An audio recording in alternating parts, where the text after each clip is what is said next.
Good evening, Shepherd's Heart. Sama-sama tayong umawit sa ating Panginoon. Let us remember the kind of love that God offers. You never change. You are the God to say you are when I'm afraid. You calm and still my beating heart. You stay the same. When hope is just a distant thought, you take my pain and you lead me to the cross. What love is this that you gave your life for me and made a way for me to know you. And I confess you're always enough for me. You're all I need. I look to you. I see the scars upon your hands and hold the truth. Then when I can't, you always can. I'm standing here beneath the shadow of the cross. I'm overwhelmed. Said I keep finding open arms. What love is this that you gave your life for me and made a way for me to know you. And I confess you're always enough for me. You're all I need. Jesus, in your suffering, you are reaching. You thought of me. Jesus, in your suffering, you are reaching. You taught me.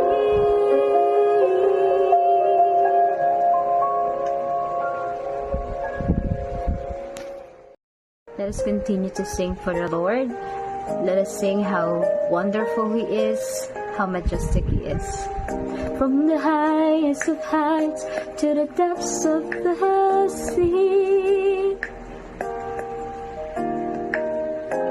creation's revealing your majesty. From the colors of fall to the fragrance of spring,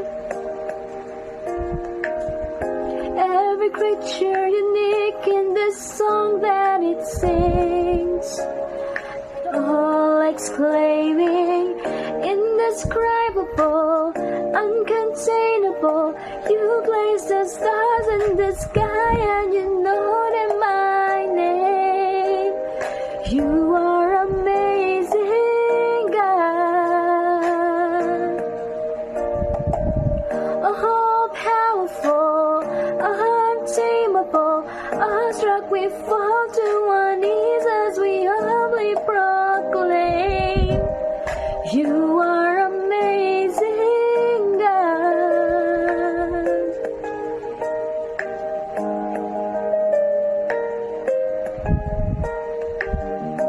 Who has told every lightning bolt where it should go? Or seen heavenly storehouses laden with snow? Who imagined the sun and gives source to its light,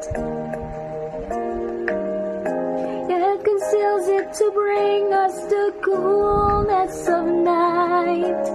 None can fathom, indescribable, uncontainable. You stars in the sky and you know them by name. You are amazing, God. All powerful, untamable, awestruck we fall to our knees as we humbly proclaim. You are amazing, God.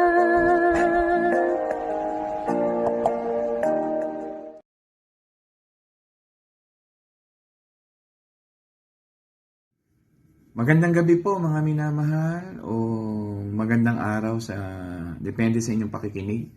What is important is we worship God at that worship is in spirit and in truth. Yan po ang mahalaga lamang. Hindi tayo time-bound but spirit-bound. Lagi mo niyong tandaan, we are not in the formality or ceremonially ritualism but in the truth and spirit. Ganyan ang tunay na pagsamba. Kaya pagka ang tao sumasamba ng ganyan, ay tunay. Kaya tayo po ay magpatuloy sa gabing ito. Ang series natin sa buwang ito, pinag-uusapan natin ay about wisdom. And part of that wisdom is the living of believers in love. Kaya ang tao po, ang practical application ng wisdom ay love. Tamang-tama naman, dahil meron tayong February paganism gamitin na natin, which celebrating the traditional meaning of love, the cultural meaning of love, the world views of love. Kahit ano pang pag-celebrate nila, basta mahalaga na aalala nila ang love. But for us believers, ay napakalalim nito that we can integrate love to the power of the cross through our Christianity experience. We called it as a Christ-centered principle love. Sana po nakukuha niyo ibig sabihin na meron tayong kakaibang pag-celebrate ng pag-ibig sapagkat tayo yung mga reformed, mga biblical people, Christian, believer of Christ. We integrate the ceremonialism and ritualism of this present time, present culture and worldviews through the advancement of the kingdom of God. Sana po nakukuha niyo ibig sabihin. May mga Kristiyano ho kasing medyo maiksi ang pag-iisip, denomination na katulad yung Pasko, ayaw nila i-celebrate sapagkat gawa raw ng pagano yung petsang yan. Tayo sineselebrate natin because God already redeemed the paganism of this yung mga situation, lalo na kung tayo mga Kristiyano nalagay sa pagan culture. Kung meron mang nakikita niyong celebration ng halimbawa ng Valentine, Christmas na hindi naniniwala dito, tayo integration ang tawag dito. The power of the gospel, the Christian belief as Christ-centered love, Christ-centered principle. Dahil ito ay niredeem ng ating Panginoon, we can practice it through the advancement of the gospel. Gagamitin lang natin sa Ebanghelyo.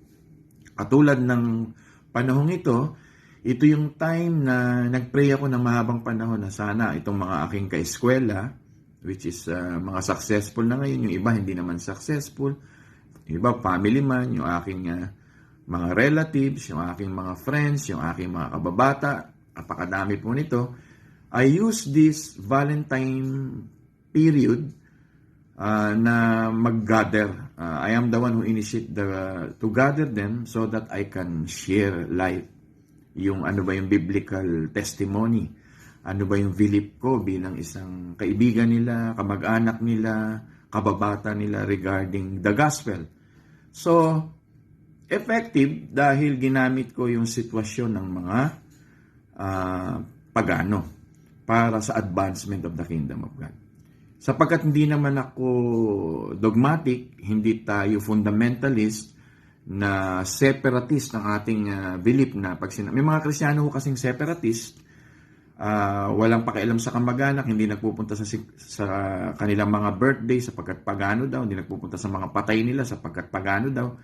Close-minded ang ganitong mga Kristiyano.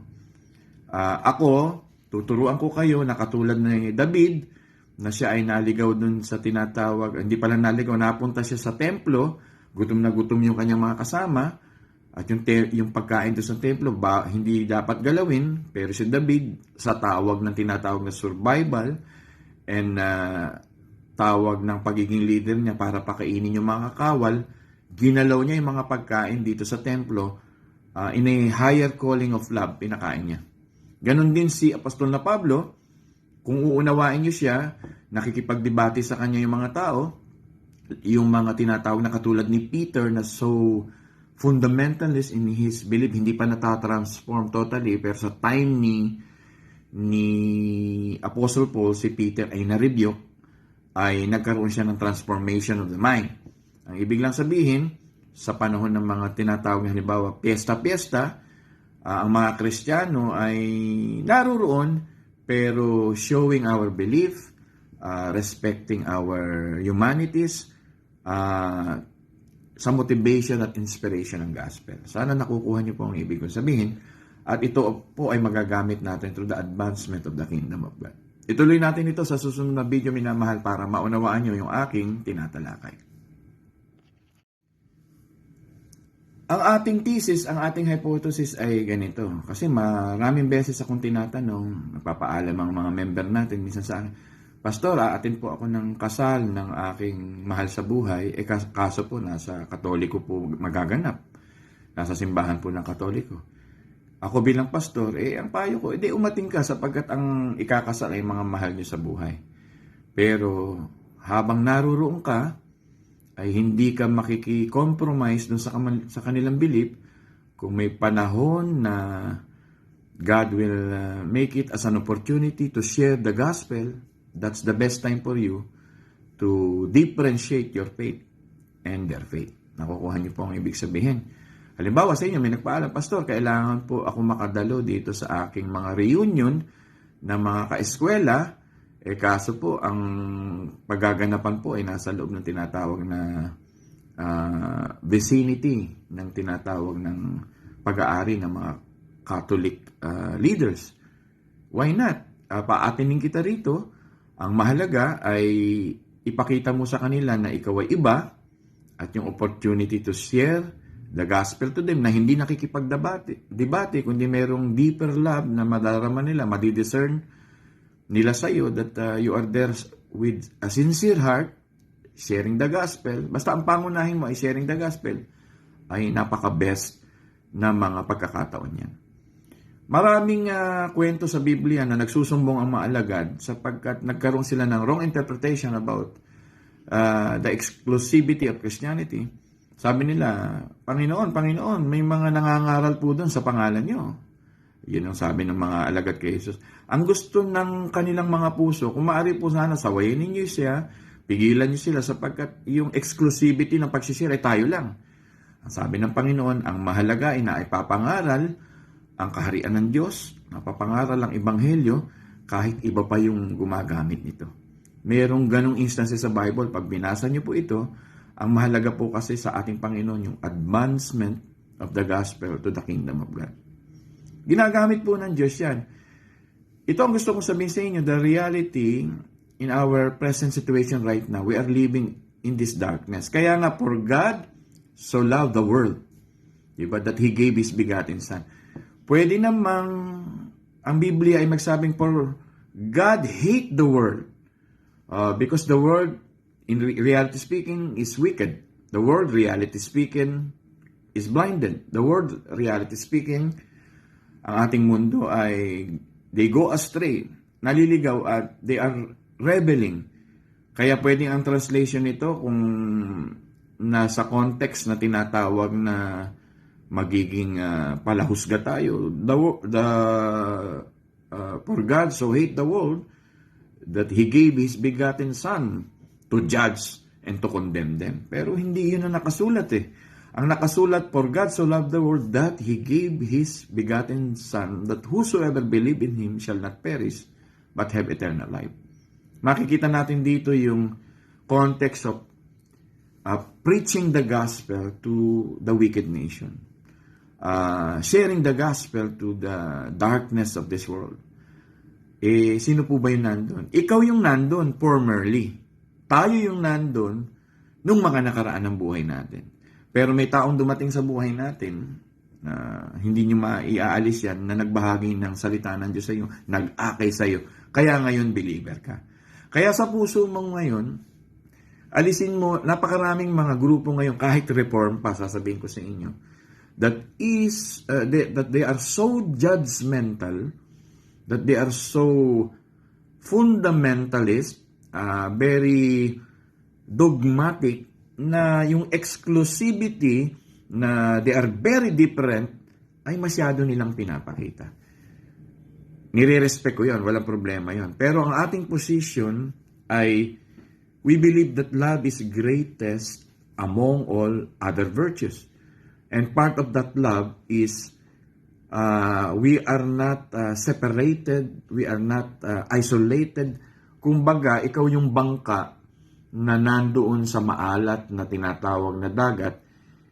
Kung ang view nito, kung ayaw mo sa dagat dahil ito ay masama, aalis ka dun sa dagat, pero tayo ay naroon sa bangka at nagsisail tayo dito sa darkness na ito, illustration na ito, pero hindi tayo umaalis to influence. We are here in this world to be the light and salt of this world. Kaya kung ikaw may view na gusto ko lang mga Kristiyano kasama, mga believer lang kasama, may magsisilawan tayo. What is the use of the light if that light is for the light lang at maliwanag na, di ba? What is the use of asin kung ang asin ay ilalagay mo sa mga asin din? Tinawag tayo ng Diyos ng light and salt of this world to be a catalyst, to be a transformers, gagamitin natin, of the lives of the people. And that is the real and deep love. Napakahalaga po niyan. Amen po ba dyan, mga minamahal? Itutuloy natin ito sa susunod na video, mga minamahal ko.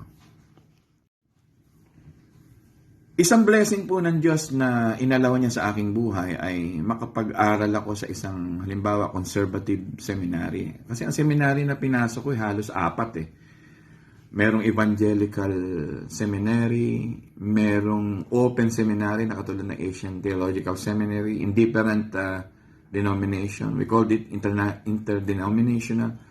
May exclusivity, yung tinatawag na Presbyterian, na talagang a strict reform in that view, at yung PBAS na conservative din naman, PBAS College of Apat po yung seminary na pinasok. At bukod pa dito sa mga ilang maliliit na seminary na na-involved din ako, may 2 pa.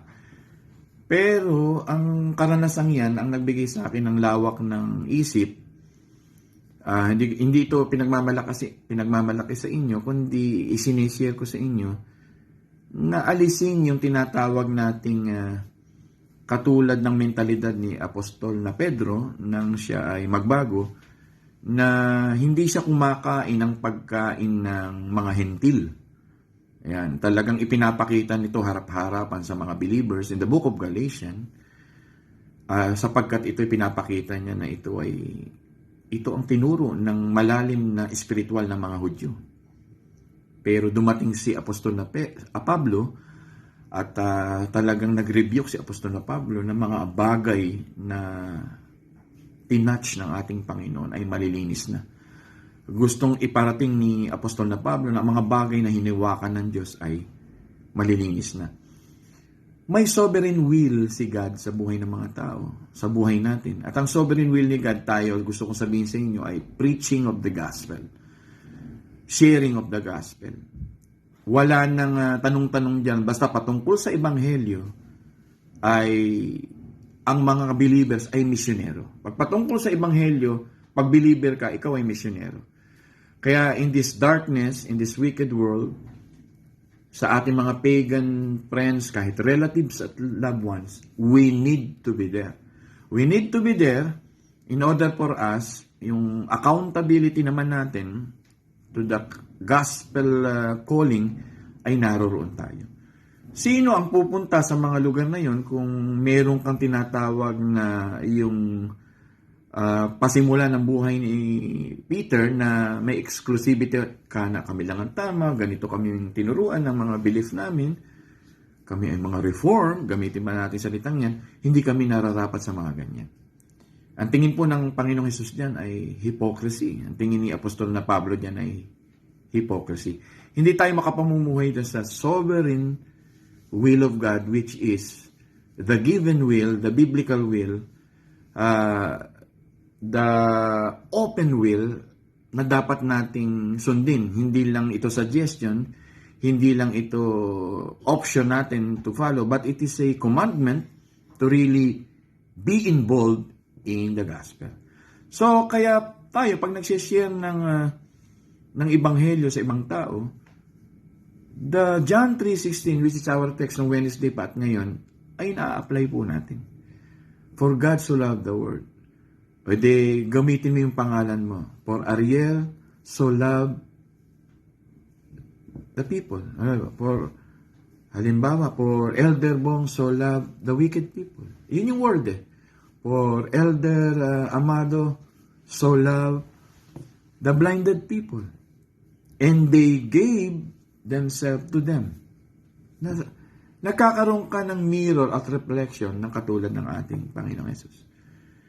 Marami pong sarado ang utak ng mga Kristiyano nang makaranas na ng tinatawag ng rights and the biblical dogmas na nakulong na sila sa tinatawag na wala na silang pakialam. Basta, halimbawa, kausap nila ay mga kamag-anak nilang sarado, kandadong mga Katoliko, o gamitin na natin sa Baptista, Iglesia ni Cristo. Hindi na nila pupuntahan, hindi na nila kakausapin. O may mga gawain sila patungkol dito. Paano ka nga magiging isang light to the darkness and salt to this broken world? Where is the love? Kaya ang love po natin ay engagement. Not only to the light, salt to the salt, but the real love is engagement. When we are called as a light, we engage to the darkness. When we are called salt, we preserve yung kabulukan ng mundong ito. Kaya ito, pag nahahawakan mo, natapakan mo, at lumalakad ka bilang Kristiyano rito, congratulations. Lumago ka, lumago ang isip mo.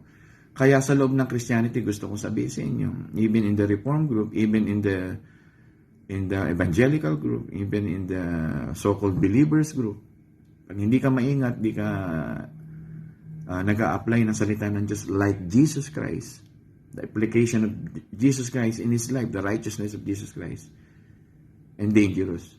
Basta na sinasabi mo, may mga application po kasi ngayon ay denominational application. May application tayo na affiliation to the so-called the statement of belief that the denomination formulated. Hindi masama yun, pero ang pinaka-primary at authority ng buhay natin ay salita ng Diyos at yung example ni Jesus Christ. Yun po yung pinaka-best. What would Jesus do in times like this? Kaya lalo na sa broken world na ito, padilim ng padilim ang sanlibutan, darating ng Panginoon, we need to really be engaged. We need to really be in love with the people who are against God. Kaya napakahalaga na ibibigay natin ang buhay natin sa kanila. Puputulin ko na yung mensaheng ito. Nakuha nyo na yung thesis, yung message na ito. For God so loved the world that He gave His begotten Son, that whosoever believed in Him shall not perish, but have eternal life. Magandang gabi po mga minamahal. I hope may natutuhan po kayo sa gabi ito. Amen, amen, and amen.